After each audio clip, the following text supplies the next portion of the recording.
today's devotion po, ito po ay sa Matthew 23 verses 11 to 12.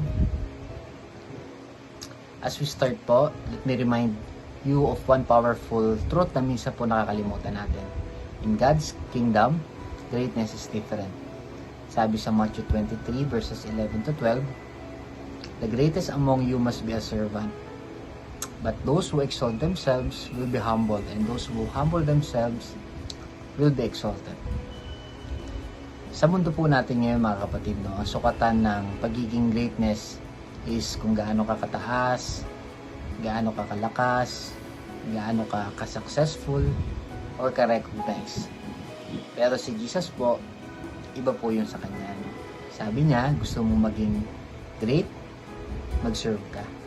Gusto mong ma-exalt, magpakumbaba ka. So today po, no, pag-uusapan natin ang heart of true greatness na hindi po nakita yan sa applause, hindi nakita sa achievements or titles, kundi sa quiet service at tunay na pagpapakumbaba. Kaya sa araw pong ito, buksan natin ang ating mga puso as we dive into this passage. Ulitin ko po, sabi sa Matthew 23 verses 11 to 12, the greatest among you must be a servant, but those who exalt themselves will be humbled, and those who humble themselves will be exalted.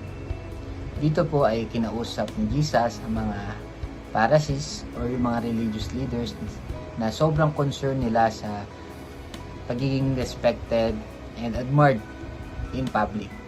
Ginagawa po nila yung pagiging mabuti, pero ang totoo pong intention nila ay para maging pakitang tao lamang, para sila ay kahangaan or purihin ng mga tao. Pero Jesus confronts yung ganong klase ng mindset nila, no? Sabi niya, hindi yun ang tunay na greatness sa kingdom of God. Kaya kung iisipin po natin mga kapatid, no, iba-iba talaga yung standard dito po sa mundo nating ginagalawa, no? Sa mundo po natin, you are considered great kapag mataas yung posisyon mo, or kung ikaw ay sikat, kung meron kang authority, or kung marami nagsiserve sa'yo. Pero ang true greatness po kay Jesus, sabi niya, the greatest among you will be your servant. Meaning, hindi yung pinakamataas po ang pinaka-great, kundi yung pinaka-humble, yung marunong magbaba ng sarili to lift up others. Then in verse 12 po, explains the spiritual principle po, no, sa likod po nito. Sabi doon, those who exalt themselves will be humbled, and those who humble themselves will be exalted. Ito po ay isang warning and a promise in one verse. If you lift yourself up, God Himself will bring you down. Hindi po yun ang tama.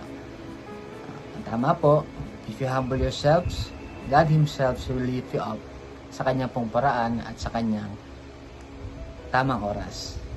Kaya ang tanong po, sino po bang umaangat sa iyo? Ikaw ba o si Lord? Dahil kapag si Lord po is the one who exalts you, hindi ka po nahihila po ka ba? But if you lift yourself up, even your own pride po is makakasira sa iyo.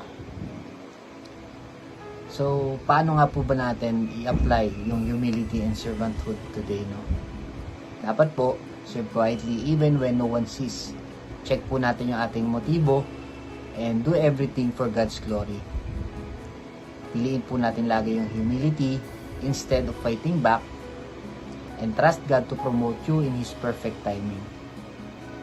Kaya for our conclusion po, sabi sa 1 Peter 5:6, humble yourselves therefore under God's mighty hand, that He may lift you up in due time. So mga kapatid, hindi mo kailangan iangat ang sarili mo. Kapag ikaw po ay nagpakumbaba, si Lord mismo ang magtataas sa iyo. Matuto lang po tayong pagkatiwalaan si God sa ating mga decisions, sa ating mga ginagawang actions. Yun lamang po. All glory to God. God bless po. Salamat po sa inyo.